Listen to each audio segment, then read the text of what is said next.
tiatsika fa ny fahasoavan'Andriamanitra miaraka amintsika. Isika fa ny fahasoavan'Andriamanitra miaraka amintsika noho izy roantsika sandrivaky sy asantsika miaraka aminy. Ny fianakaviana no taniketsa ipoiran'ny vocation. Déploie ton cœur et viens nous sauver. Délivre-nous de nous, délivre-nous de tout. Fa sisika tokoa fa ny fahasoavan'Andriamanitra miaraka amintsika. Sisika fa ny fahasoavan'Andriamanitra miaraka amintsika noho izy roantsika sandrivaky sy asantsika miaraka aminy. Fa olo raika tokoatran'isika ao aminy, fianakaviana iray ao aminy, sy misy hevitrevitra ny olo no mampizara indraindray fa Andriamanitra i Jesoa lay mpiandrony tsara ran'olotra ny aina olo raika ary ao amin'ny fiangonana ao amin'ny eglizy dia sambatra sika mahasapa an'izay.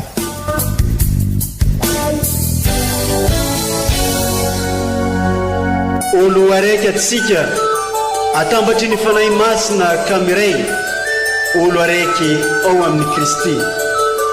Fandaram-pampianarana iarahana amin'ny son excellence Monseigneur Benjamin Marc Caramarson eto amin'ny radio Fahiny.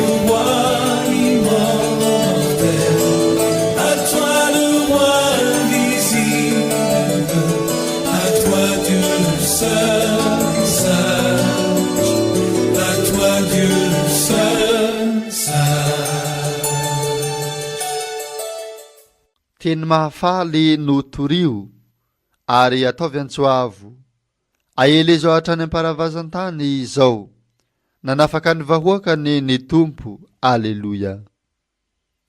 Tsy tapaka ny miarahabatsika isan-tokantrano tsiraikaraiky agny indrindra fa ho anao zay afaka mitandregny izao onjam-peno radio Fagniry izao arabegny atsika nahatratra ity alahady fahaenigny fahatsota amin'ny fankalazagna ny paka amin'ny taona by izao. Tsy mifidy olon-kotiavigny Andriamanitra izay noloa hevitry anday hodonintsika ho fakifakiantsika alalignintsika amin'izao alahady andron'ny tompo izao. Ke indesintsika mandiniky lalindaligny izegny loa hevitry zegny dia alondra vakigny amintsika loha ireto tenin'Andriamanitra telo izay sakafo naroson'ny fiangonana ho antsika niany ty. Fa rehefa ave mo dia iaraka hitandregny ny fampianarana toriteny izay nataony ray aman-drenintsika Monseigneur Benjamin Marc Caramarson ke i mo efa mazatratsika arahigny eto amin'ny onjam-peno radio Fagniry isaky ny alahady. Ke asaigny atsika aharitry tandregny hatramin'ny farany.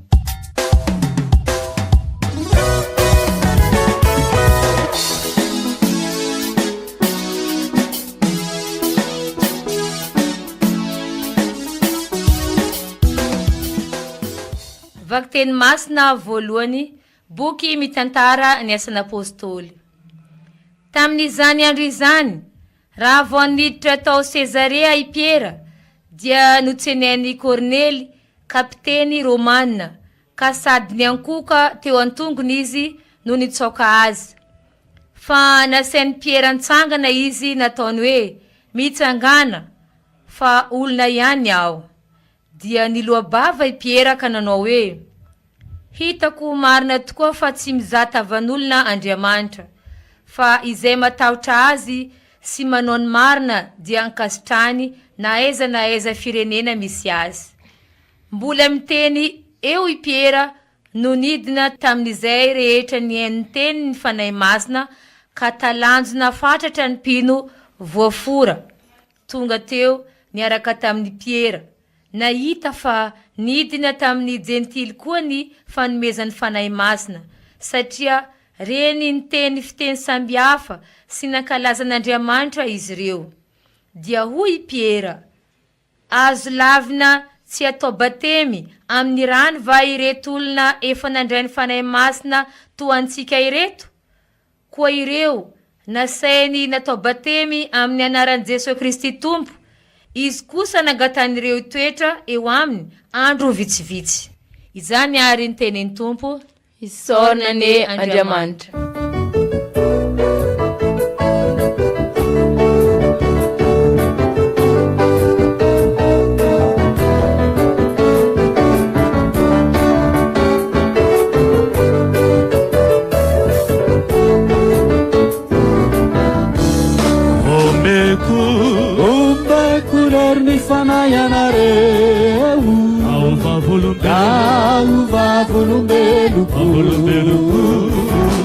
Ajanya para vazantani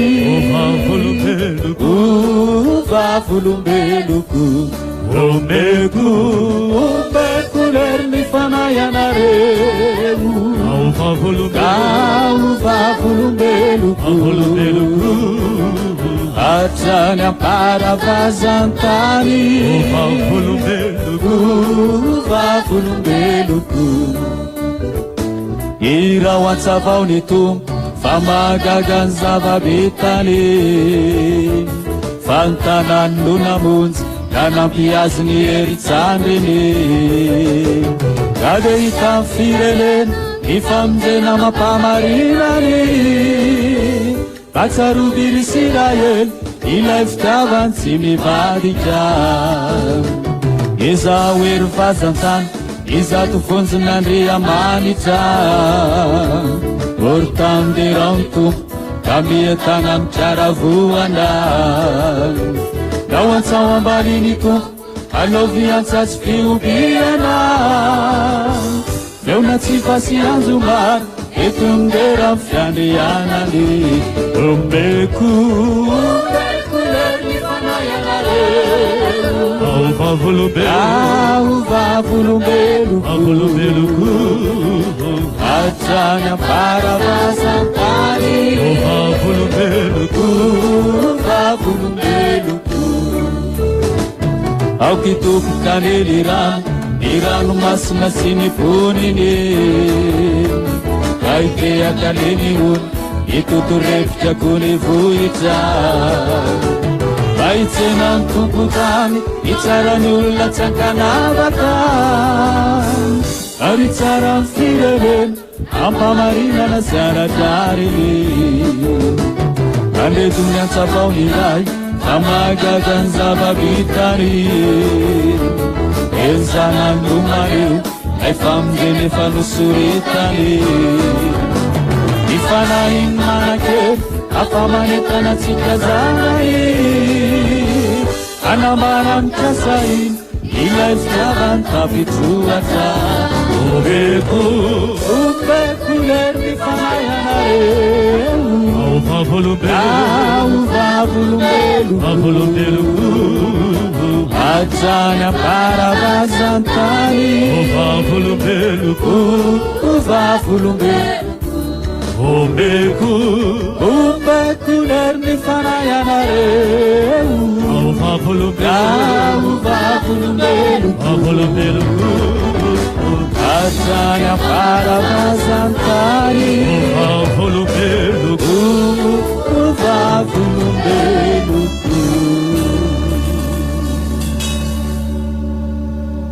Vakten masna faharoa taratasy voalohany masindajoany ry ava malala oka ifankatia isika fa ny fitiavana dia avy amin'Andriamanitra sy mahalala n'Andriamanitra izay tsy tia dia tsy mahalala n'Andriamanitra satria Andriamanitra dia fitiavana ary nampiseho ny fitiavana antsika izy tamin'ny nanirahany ny zanan'ilay tokona ho amin'izao tontolo izao mba hahavelona antsika amin'ny alalany toy izao izany ny fitiavana izany tsy isika no tian'Andriamanitra raha teo fa izy no tiantsika mialoha sy naniraka ny zanany ho sorom-panavotana antsika amin'ny fahotantsika izany ary ny tenin'ny Tompo sorina ny Andriamanitra.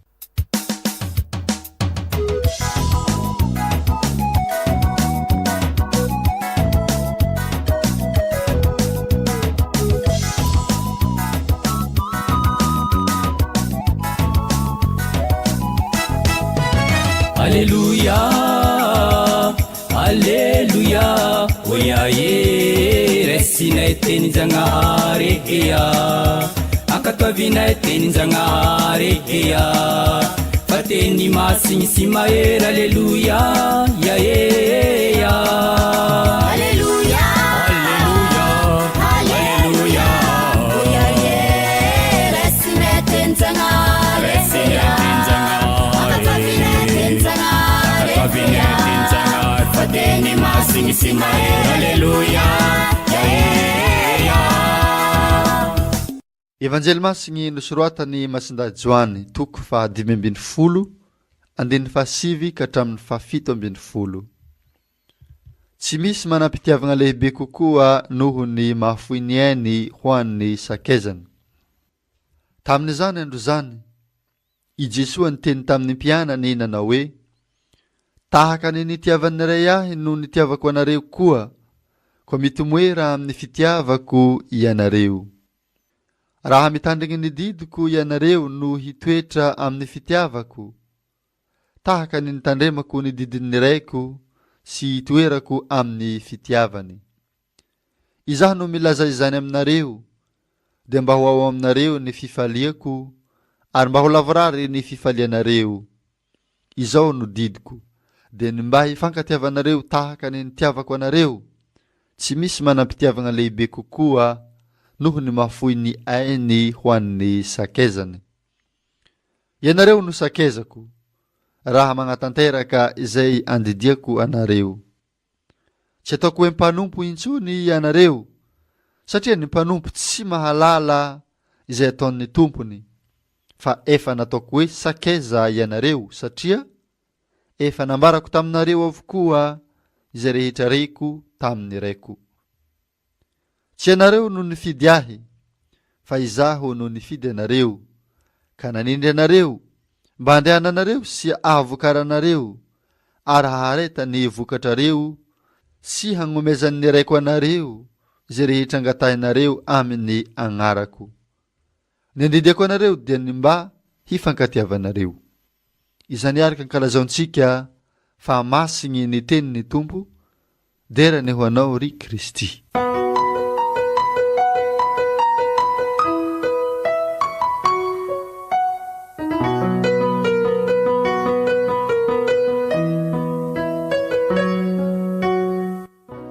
Ry kristianina havana, araky ny efa nantitra terisika teto fa isaky ny alahady ny paka dia misy toetrany Jesoa manokana atolotry nyreo vakiteny, atolotry ny eglizy amintsika mba hivelomantsika ny maha kristianina, satria kristianina avy amin'ny teny hoe Kristy, ka ireo toe-panahy toetrany Jesoa asongadiny ireo tenin'Andriamanitra aroso isaky ny alahady ny paka izao hivelomantsika mandritra ny herinandro iny, ary indrindraindrindra hivelomantsika mandritra ny fiainantsika ka ahaizasika mampitrotra ny finoana sy ny fiainana andavanandro, ka ahatonga asika tokoa ho eglizy olona velona, ho generation mpanorona eo amin'ny fiainantsika, ary dia ho fahazavana sy fanasina tokoa isika amin'izay amin'ny alalan'ny fanorenantsika any eglizy olona velona EOV. Ka izay indrindra ary ry kristianina havana, amin'izao alahady fahaenina mipaka izao dia ny fitiavana ny ainan'i Jesoa, an'izay fitiavana izay no tiany eglizy, tiany reo vakiteny ho tsakosako isika, ho dinintsika, ho alalintsika ary hivelomantsika eo amin'ny fiainantsika. Araky ny fantatrasika ny mampiavaka an'Andriamanitra, ny Andriamanitsika sy Andriamanitra lavitra fa Andriamanitra velona eo anivosika ho isika, ary dia izy ilay mpiandrony tsara tamin'ny alahady fahatelosika dia nodininsika fa olona velona tokoa sy mahatotoa ary sy firenkevitra no araitsika fa Andriamanitra velona eo anivosika. Ka izay Andriamanitra velona eo amin'nivosika zay dia fitiavana no mampiavaka azy, satria matoa velon'Andriamanitra dia mifandray amin'ny rehetra izy, ary mihiriny dia olo raika ao aminy isika, ho fianakaviana raika ao aminy, ary zay no mampiandrony tsara an Jesoa isika nanitraterisika tamin'ny alahady lasa teo.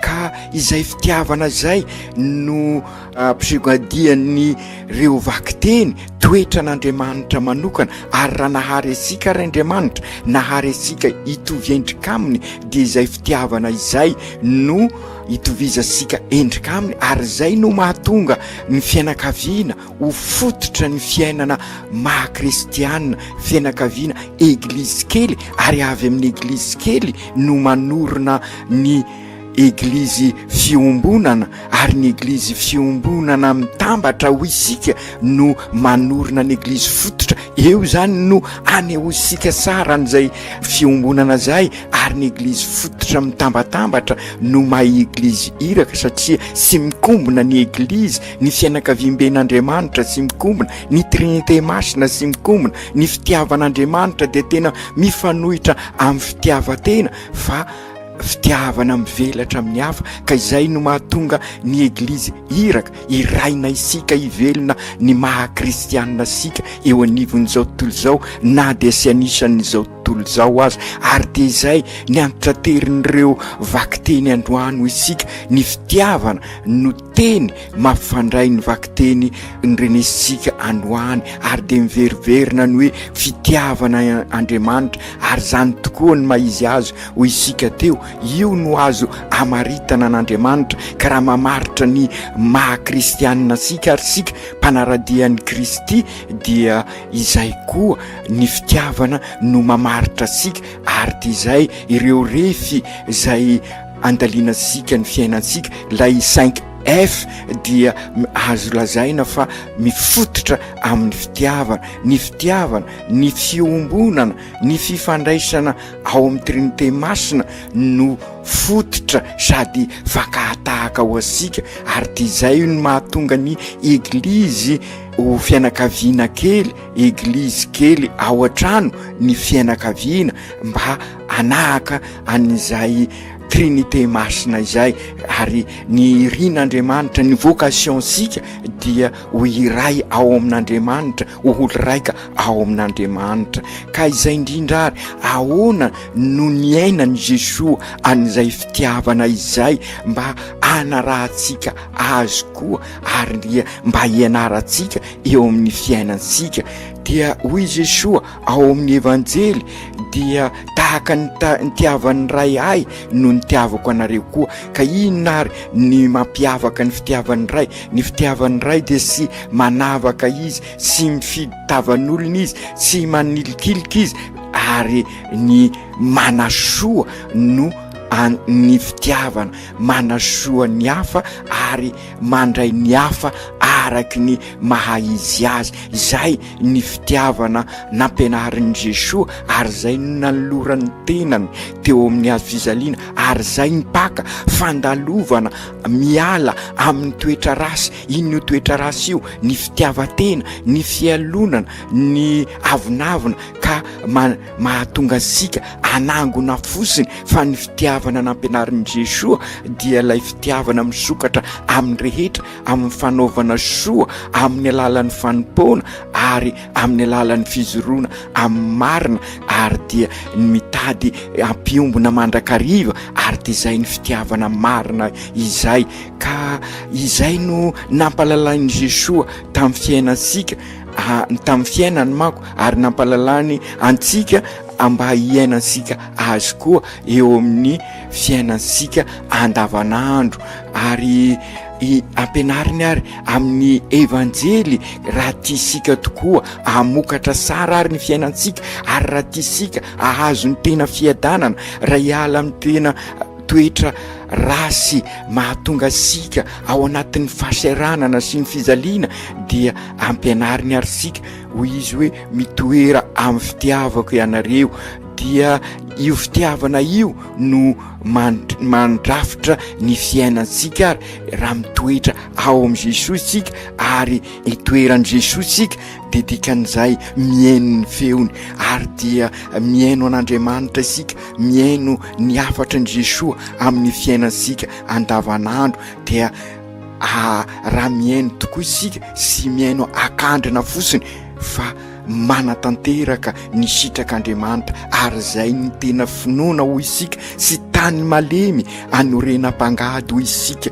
ny finoana fa tany lona ka iasan'ny fahasoavan'Andriamanitra zany hoe miasa ao amintsika ny tenin'Andriamanitra fa indrindra amin'izao paka izao dia maniry arsika mba hiova tokoa ny fiainansika inona amin'izay manko dia afaka mamaly ireo fanontaniana apetraky ny olona isika anisan'izany ny hoe inona momba miova amin'ny anareo mankalaza ny paka dia izay indrindra raha mitoetra ao am' Jesosy sika ary miaina ny fitiavana tahaka an' Jesosy zany hoe mifankatia ny dikany hoe mifankatia sy sentiment fosiny fa manompo zany hoe mikatsaka mandrakariva ny soa ny hafa fa ahilikilika kosa ny fitiavatena fa ny hafa kosa omena toerana amin'ny fikarakarana azy fa indrindra ireo mahantra sy voahilikiliky ny fiarahamonina ny atao hoe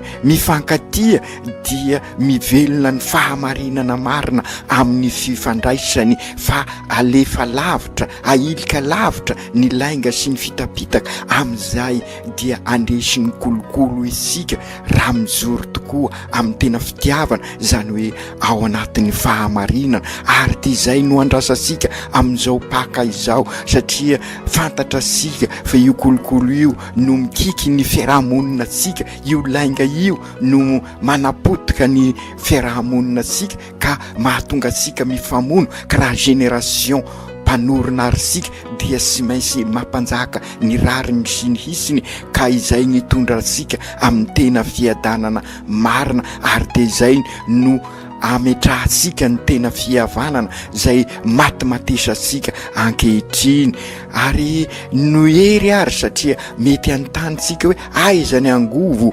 ahafahasika mivelona an'izay dia Jesosy ihany ao amin'ny evanjely no manambara amintsika fa izy no nifidy asika ka raha izy ary no nifidy asika izy efa nandresiny rasy dia mahazo ireo fanomezany ny fanahy masina isika hoentisika mivelona an'izay araka izany resika zany ary ry kristianina havana dia fa miandrahandra sahady ny fankalazana ny pentekotsika ny i Kristy mifidy asika dia manambara fa manome asika ny fanahany izy ka ahatonga asika hivelona an'izay rehetra nataony ary ahatonga asika koa ho apôstôly eo anivosika ary tahaka azy koa isika araky ny ampianariny ny asan'ny apôstôly dia rehefa mivelona an'izay tena fitiavana izay sika ao amin'ny vakiteny voalohany dia lazain'ny Piera fa sy mizaha tavan'olona tokoa Andriamanitra fa mitadiaviny dia sika hivelona an'izay mahazanak'Andriamanitra fa izay matahotra azy sy manao ny marina dia ankasitrahan'Andriamanitra ka izay ny azo lazaina zany fa kritera ahafahasika miroso lalindalina koa amin'ny fanorenana an'izay eglizy olona velona izay EEV isika mankasitraka ny an'Andriamanitra ary matahotra an'Andriamanitra manao ny marina ka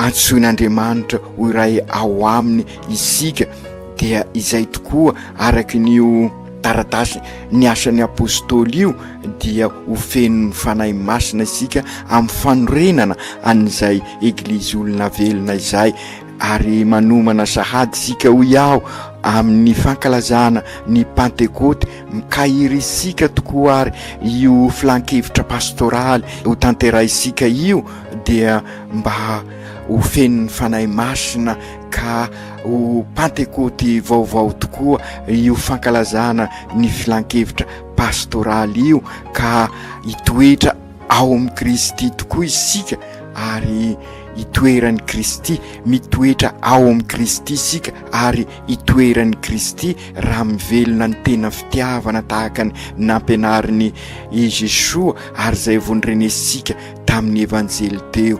Ry Jesoa tomponay io, mazava ny fampianaranao ary sy nanao kobaka ambava ianao raha nampianatra anay ny tena fitiavana fa nanolo-tena araka ny voalazanao. Sy misy sakaiza manam-pitiavana akoatrin'ireo manolotra ny ainy, fa sy ataoko mpanompo sony ianareo ianao satria ny mpanompo sy malala zay ataon'ny tompony, fa efa nataoko sakaiza anareo satria efa nambarako taminareo avokoa zay rehetra reko tamin'ny raiko. Sy anareo no nividy ahy fa izaho no nividy anareo, ka nanendry anareo mba handehananareo sy ahavokaranareo ary aretany vokatrareo ary anomezanareo voninahitra ny ray. Ampio ary zahay fa indrindra amin'izao fankalazana ny paka izao, mba sy paka fankalazana fiesikesena ity velany fosiny, fa mba ho lasa paka amin'ny fiainanay izay fiavozan'ny paka izay. Maro amin'izao ny mpanao politika sy ny mpanao sovahoaka manomana rafi-piainana ahafana mifankatia marina tokoa, koa ampio izy ireo mba araky ny fampianaranao tokoa no androrenana an'izay fampandrosoana izay, fa mba ho lavitra ny fitadiavana sy ny fifikirana amin'ny fitiavatena. Ampio izahay mba ahay ivelona any afatrao ka tonga anay tokoa ho fanasina sy fahazavana.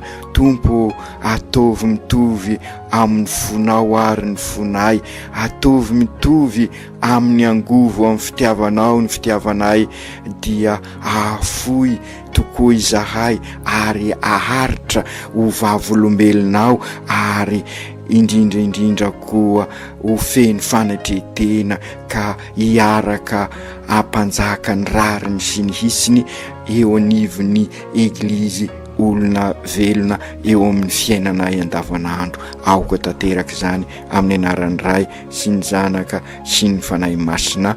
Amen.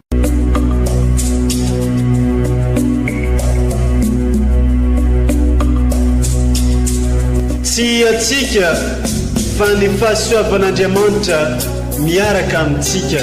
Isika fa ny fahasoavan'Andriamanitra miaraka amintsika no izy ho atsika sandrivaky, sy asantsika miaraka aminy. Ny fianakaviana no tany-ketsa ipoiran'ny vocation. Déploie ton cœur et viens nous sauver. Délivre-nous de nous, délivre-nous de tout. Fa sisika tokoa fa ny fahasoavan'Andriamanitra miaraka amintsika. Sisika fa ny fahasoavan'Andriamanitra miaraka amintsika no izy ho atsika sandrivaky, sy asantsika miaraka aminy. Fa olo raika tokoatran'isika ao aminy, fianakaviana iray ao aminy, sy misy hevitrevitra. Ny olo no mampizara indraindray, fa Andriamanitra i Jesoa lay mpiandrony tsara raha nolotra ny ainy olo raika, ary ao amin'ny fiangonana ao amin'ny eglizy dia sambatra atsika mahasapa an'izay.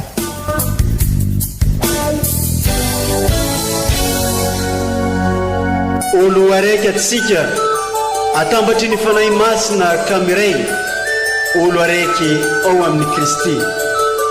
Fandaram-pampianarana iarano amin'ny son excellence Monseigneur Benjamin Marc Ramarson eto amin'ny radio Fahania.